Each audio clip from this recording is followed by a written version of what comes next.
Ассаламу алейкум, я нахожусь в Гунибе.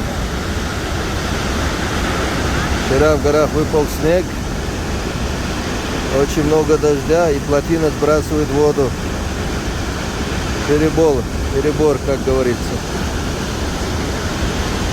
Вот прям подо мной. Вот дальше электростанция. И получилось бесплатное шоу для туристов.